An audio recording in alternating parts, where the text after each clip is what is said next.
Our next speaker, Margaret Vining, is she here?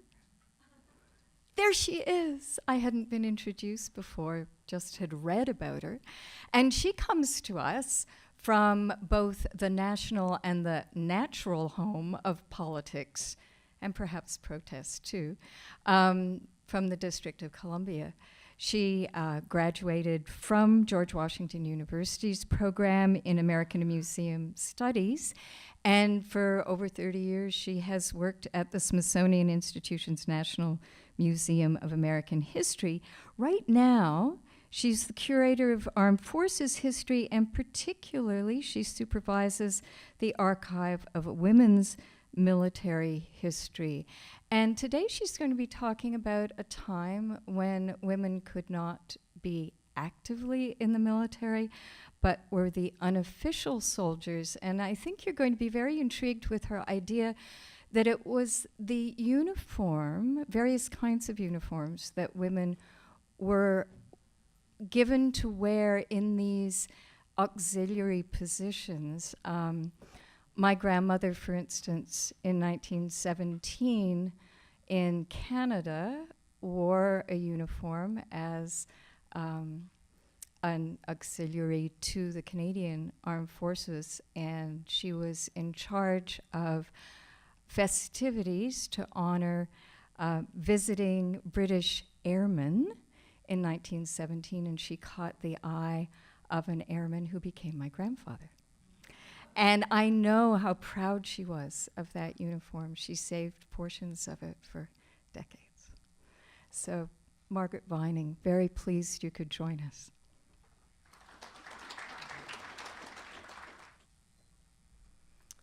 Thank you very much for inviting me, Barbara, and members of the Ephemera Society of America. I really am enjoying getting to know you. Today, I'm going to give you some background first on the collections, and hope that you will find, I can introduce you to another area that will fascinate you as well. And the Archive of Women's Military History at the National Museum of American History is something that I devised and have completely set up, and it is growing all the time. It's unique, and I think it will represent almost a new discipline of study. We hope that it will, one that's been overlooked. A century has now passed since the Great War broke out in Europe in August 1914, and the world is currently commemorating its centennial. It would not be an exaggeration to describe the First World War as a world-altering historical calamity that marked the beginning of a new era in world history. It also ushered in modern America, dividing it from its historical past. The war's drastic transformation of the world thrust the United States onto the global stage and exposed millions of Americans to foreign lands and modern warfare. Immediately after the war erupted in Europe, it gained a powerful footing in the United States, but it raged on over there for almost 3 years before this country intervened officially in 1917. By then, a lot of patriotic Americans had volunteered their services. Indeed, were already deeply involved in the war effort abroad and at home. After President Woodrow Wilson asked Congress to declare war on Germany, conscripts by the million poured into the Army, and the National Guard units were activated. It was the first mechanized, globalized, industrialized war, and there was an unprecedented mobilization of social institutions, human labor, and popular will. This included the development of far-reaching new technologies, reconsideration of civil rights, revision of institutional structures, and massive volunteerism of civilians, women, minorities, and even children, in addition to white men.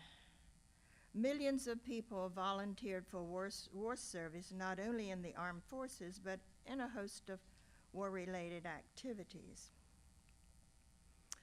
Politics, patriotism, and protest. These topics quite reasonably define the situation of women's work in World War I. Women actually negotiated recognition for their support and participation in this war.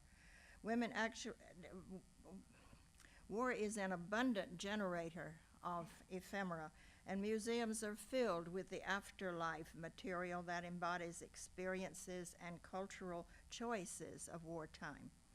The First World War profoundly affected military museums and collections, as it did every aspect of Western culture. Even from its onset, the war was regarded as epical. This talk centers on ephemera related to women's war service during World War I. It is drawn from the Smithsonian's Archive of Women's Military History. The Council of National Defense in 1917 authorized a women's committee, which immediately held a coordination conference in Washington, D.C. It drew together the heads of 59 national organizations, societies, many of whose members were already involved in war service. In the United States, women's support for war activities have begun well before formal belligerency. American war production had swelled with European orders, particularly for munitions, which had drawn thousands of women to work in the arms industry. The reorganized American National Red Cross sent hospital ships with doctors and nurses to Europe early in the war. It also sent a continuous stream of supplies, mostly provided for sister societies in Europe by a network of women's organizations across this country. And when the American Expeditionary Force, the AEF, arrived in Europe, it found thousands of uniformed American women volunteers already at work. Many had been recruited early in the European War by wide-ranging religious and secular welfare and relief organizations. More than a few of them had War Department sanction, and most of them, too, put their members in uniform. Shortly after the Great War ended, the National Society of the Colonial Dames of America assembled an extraordinary collection of uniforms that American women had worn during the war. The Smithsonian Institution accepted the Society's proposal to exhibit the collection, and it remained on display at the National Museum throughout the 1920s.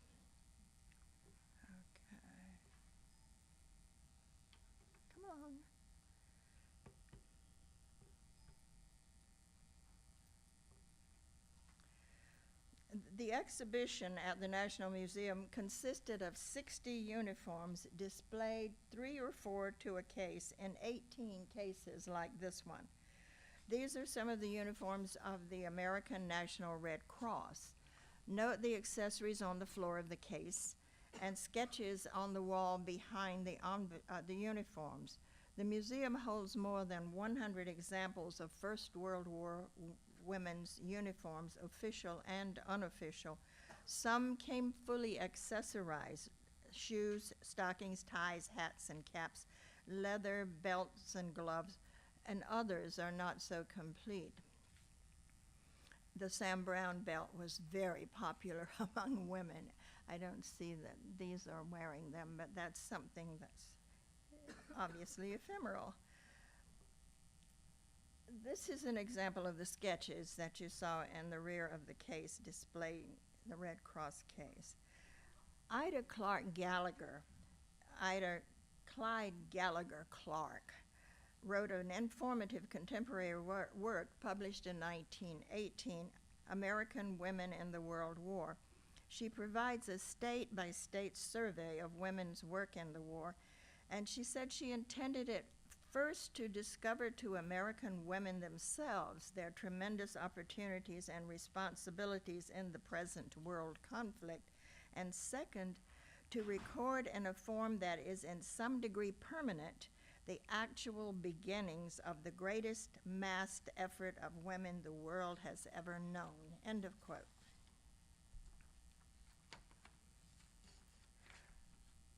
The war was a featured topic in everyday news, and a large following of patriotic Americans closely kept up with wartime events and battles even before the U.S. intervened. The New York Herald regularly featured cutouts detailing the range of military uniforms in the Great War. This is one of those.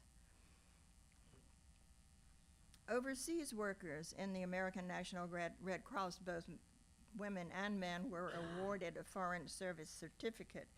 The Red Cross became an arm of the United States government during the war, closely allied to, if not exactly under the orders of the War Department. This is the uniform of an American Red Cross Foreign Service canteen worker whose insignia shows that she was attached to the Third Army in Europe. Another sketch, this one detailing an overseas Red Cross worker's canteen cape. This one was also displayed on the rear wall of the exhibit case that we saw earlier. Shoulder sleeve insignia or patches for the uniforms are telling. This one is for the Yeoman F. Early in the war, the progressive Secretary of the Navy, Josephus Daniels, authorized the first ever enlistment of women as yeomen, ostensibly to take over the jobs of men to free a man to fight. They were called Yeomen, F for female, and the Navy issued directives for summer and winter uniforms. The U.S. Marine Corps followed the Navy's lead late in the war. Secretary Daniels had to issue an ultimatum not to call them yeomanettes.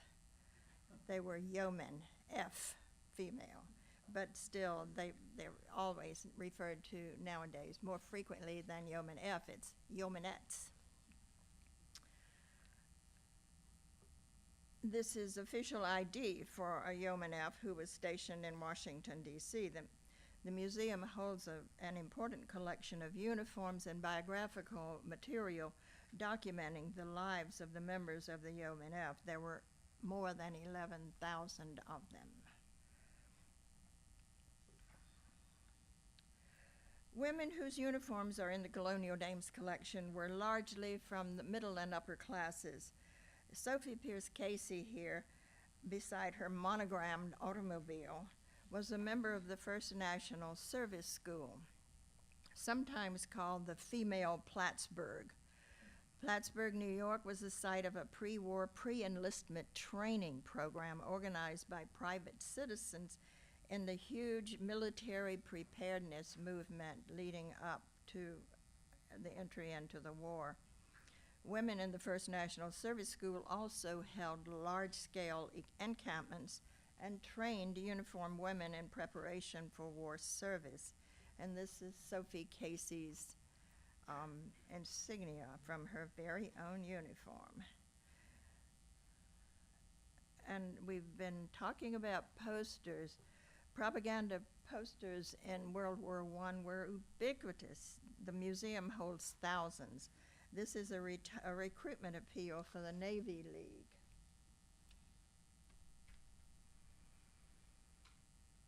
And sheet music, we've just mentioned that.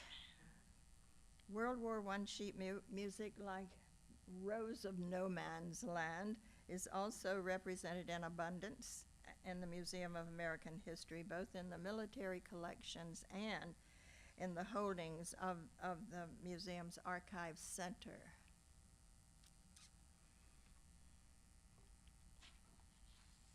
This is one of my favorite uniforms. It's from the Jewish Warfare Board, a coat and hat showing this unique insignia. There were men who wore uniforms for the Jewish Warfare Board, and they have the same insignia. And there's an interesting postcard that we've just come across in the collection of a woman who served in the Jewish Welfare Board. She served on a ship.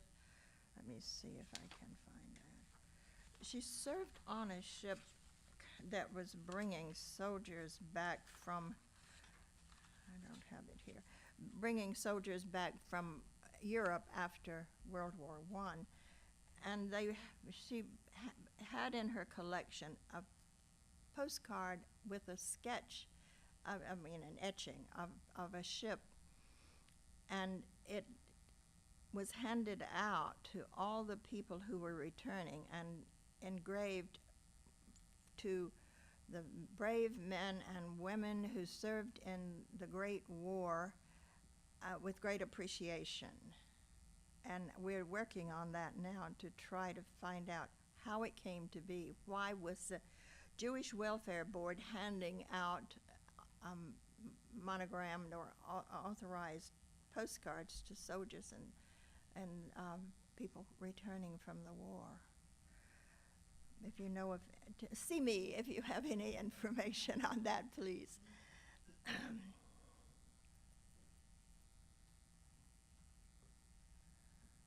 Another poster, fundraising for the National League for Women's Service. That is an organization that has an extremely important women's war story. The American Library Association's shoulder sleeve insignia.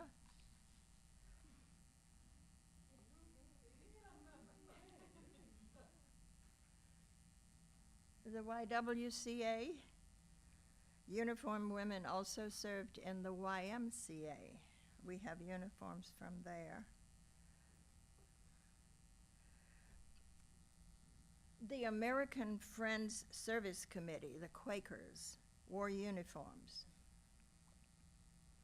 I visited their headquarters in London and asked to see samples of their uniforms or photographs of women wearing uniforms, and they said women did not wear uniforms in World War I.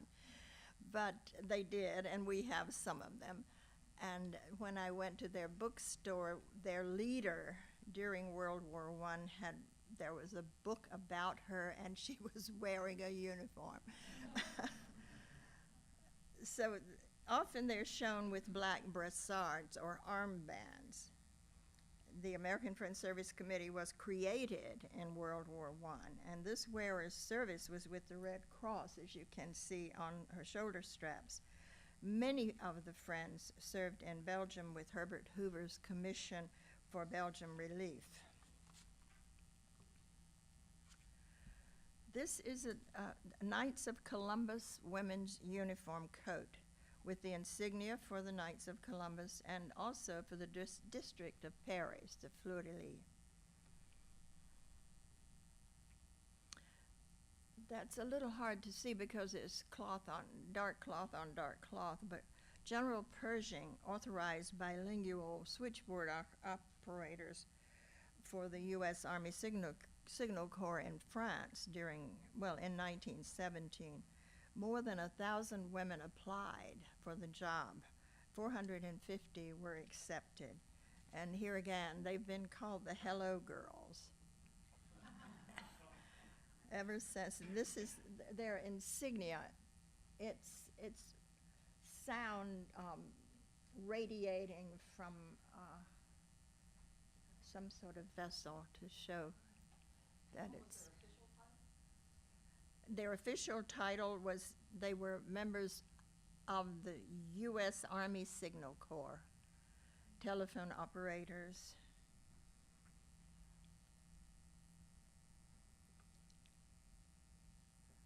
This is the uniform of a U.S. Army contract surgeon. It has the regulation insignia and a World War I victory ribbon on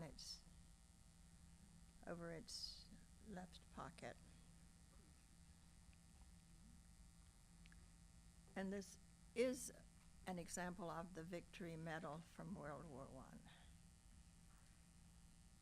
Not everyone who served received one. A few were awarded to women, to the women who donated their uniforms to the Smithsonian, so we have several of those.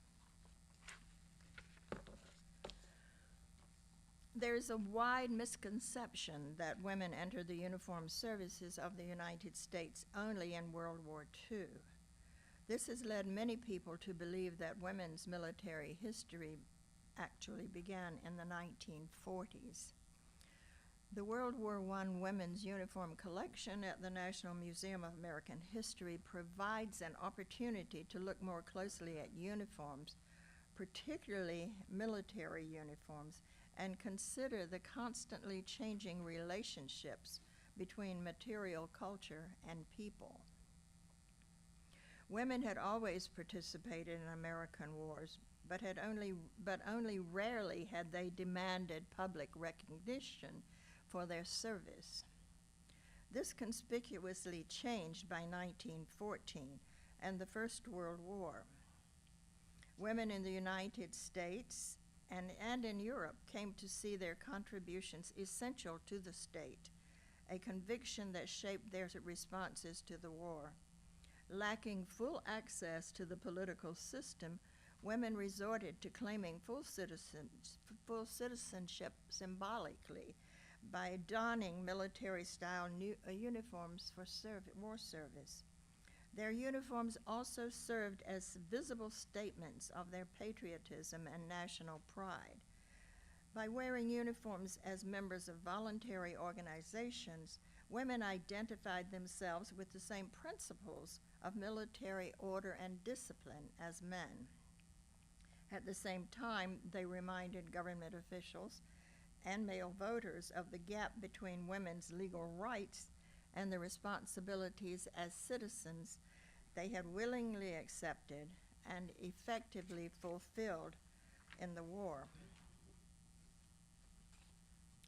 So, my mantra has become, of the many ways the war divided the past from the future, none were more significant than the reordered place of women in society. And this will leave lots of time for questions and discussion. I welcome that.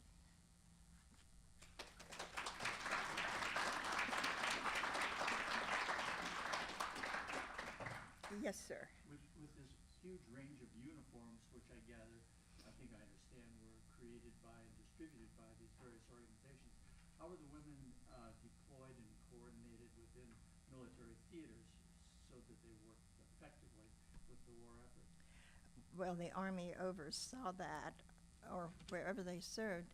However, the reason that women came into the armed services in World War II was because they got a little out of hand in World War I. They couldn't control them as much as they wanted to. Yeah, so they sort of decided that the best way to utilize them or control them is to bring them in officially. In the very back.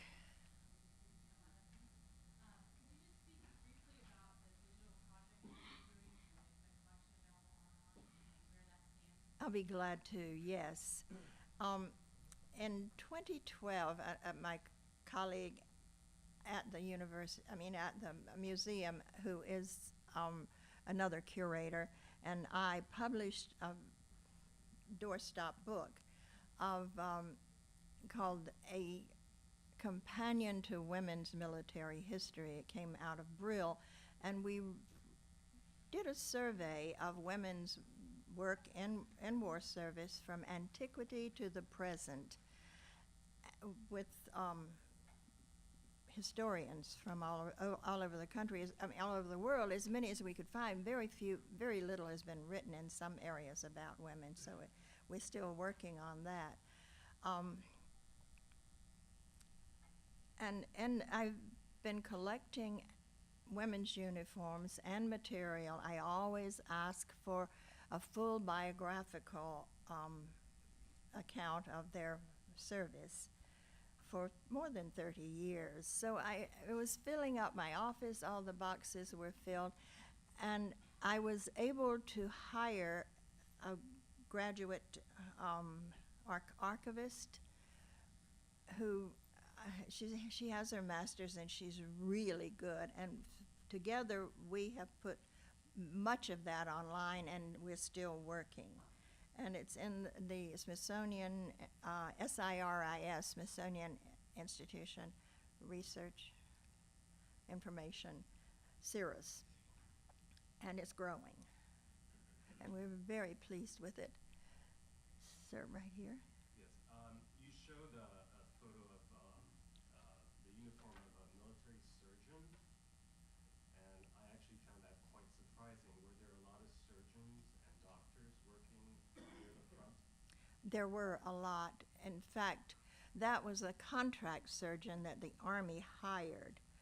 But a number of organizations, including, there were, I think, 9 hospitals, fully equipped hospitals sent from the United States by women doctors and nurses.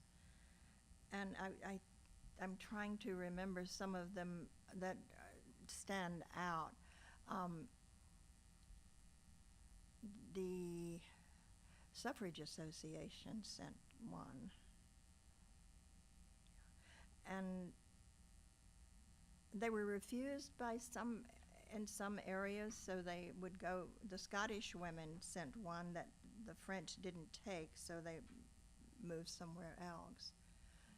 But there was a tremendous outpouring. Most people don't realize what was going on. Has the issue surfaced at all of the eligibility of the women who so served for the transfer of their graves to the Arlington National Cemetery? I'm not aware if it has. I know several received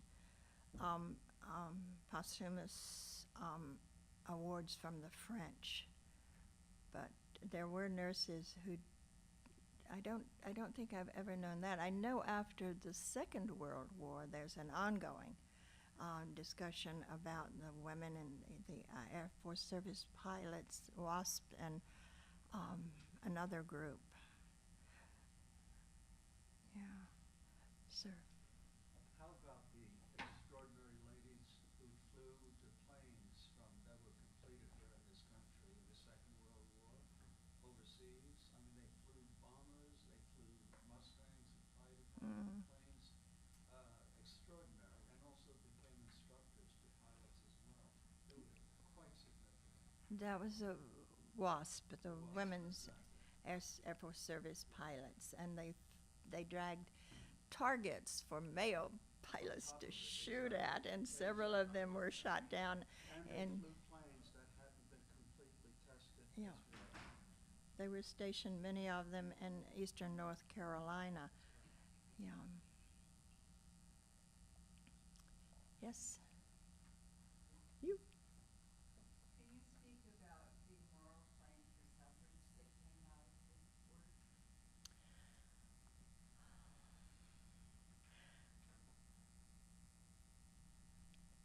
Early in the war, the head of the Women's Suffrage Association told the War Department that they would get behind the war service and promote it and do their work for it if they got the vote. So it was an implicit promise that they would receive the vote at the end of the war, and they did. Was it promised, but because not those went to them and kind of extracted that before? Yes, definitely. That's a very strong case. Yeah, there is a series of books, 5 of them, from history of the women's suffrage movement, and it's quite clearly spelled out. Someone else? Yes. Before we formally entered the war, lots of American men volunteered and served with foreign units. And I presume that American women did the same thing, so their records are going to be scattered around with Canadian and Exactly. others. Yes, the American Field Service is a good example of that. In New York, a group of of young men who were students at Harvard, Yale, and Princeton got together and bought ambulances and took them to France. They called them, they're the AFS, and they're still in existence because they are an international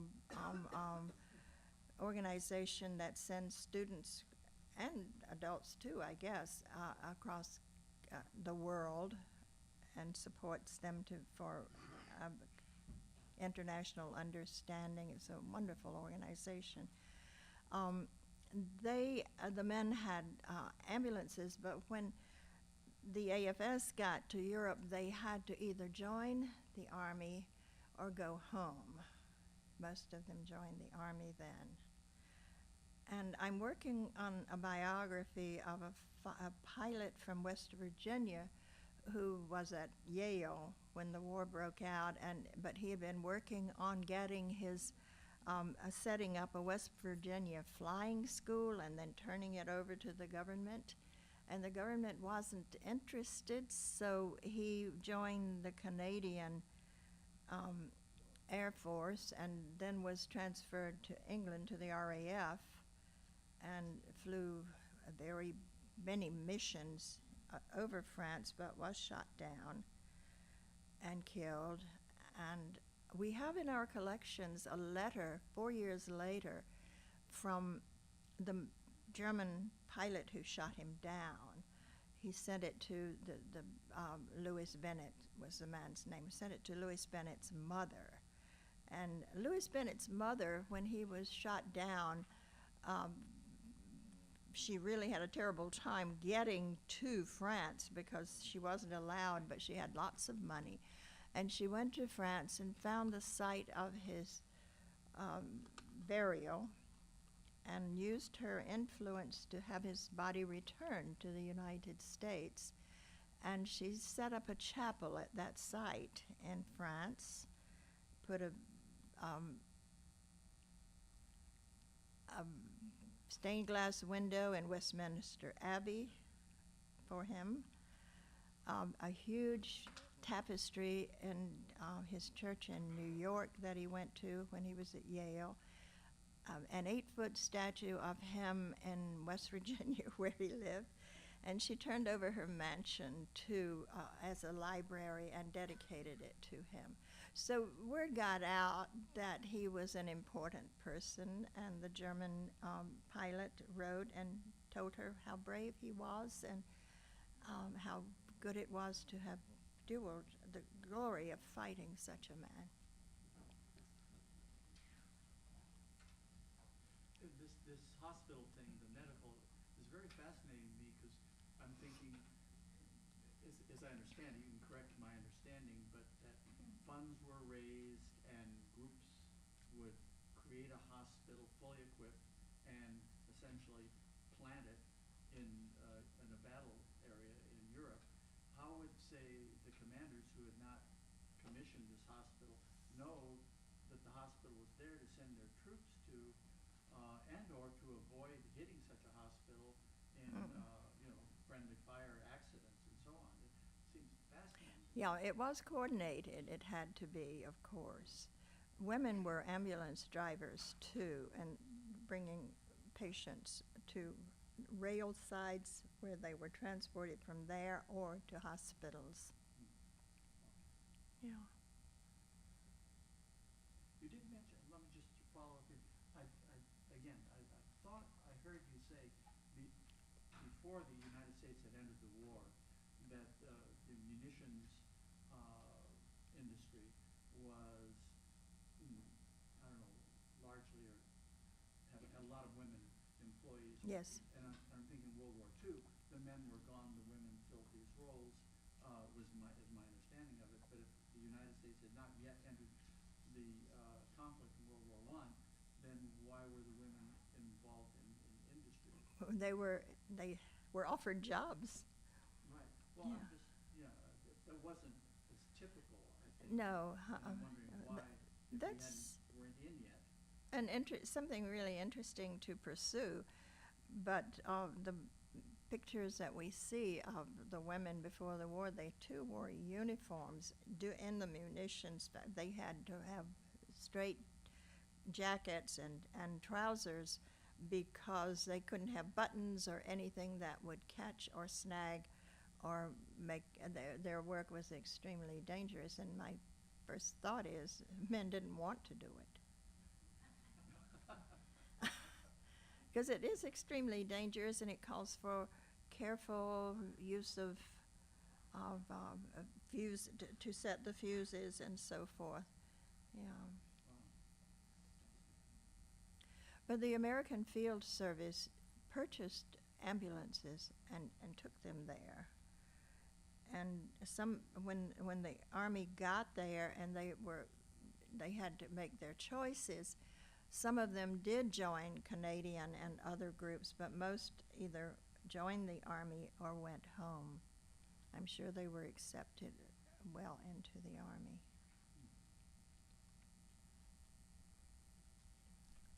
Because it seems like style, so much of the uniforms yourself really quite wonderfully designed. Were there any fashion designers who were involved in that on the women's side? Only in World War II do I have the designers and their work, but the labels in our World War I collection are telling. Several of them are done in Paris by Parisian coutures, and many of them came, for instance, the Yeoman F uniforms where the line of uniform was carried by B. Altman, a New York upscale department store, and others that Best and Company. It was a different Best, and so they are pretty well constructed, styled.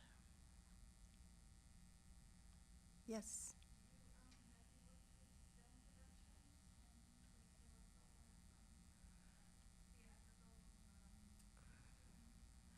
Not yet, but next Tuesday. She asked if I've worked with film producers or productions, and I next Tuesday someone is coming from Belgium, a paper artist. Her name is Isabelle de Borchak. Yeah. And she's going to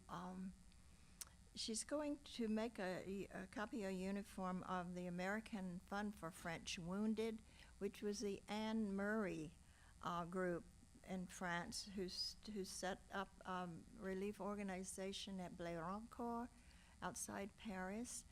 And they're going to make a paper copy for Blérancourt, which will be opening, I think, in the fall, reopening after a long time of renovation, and it is a beautiful place, Blérancourt, and it should be one of America's most celebrated places. It's called the Museum of Franco-American Cooperation, and it covers from Lafayette's time to, and it has primarily World War I, because that's where Anne Morgan, J.P. Morgan's daughter, and her friends set up an astonishing business and kept it going to get the people who were living in the quarries and everything, their homes were destroyed.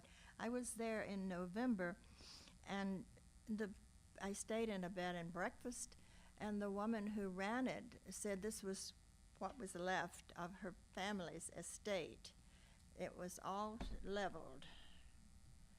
And so the war is still a really big ache for those people. Yeah.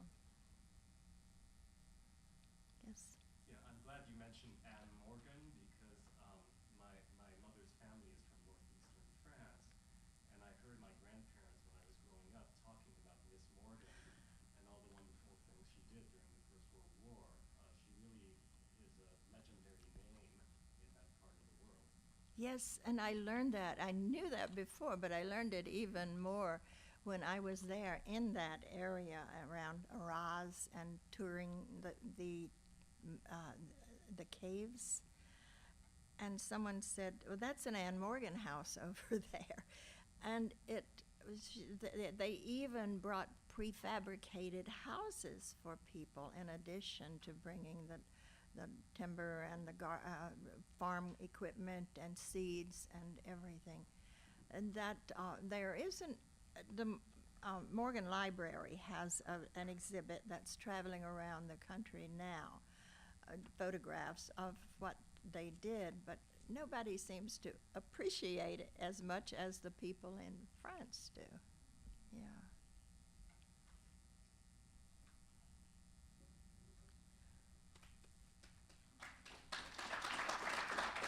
Thank you very much.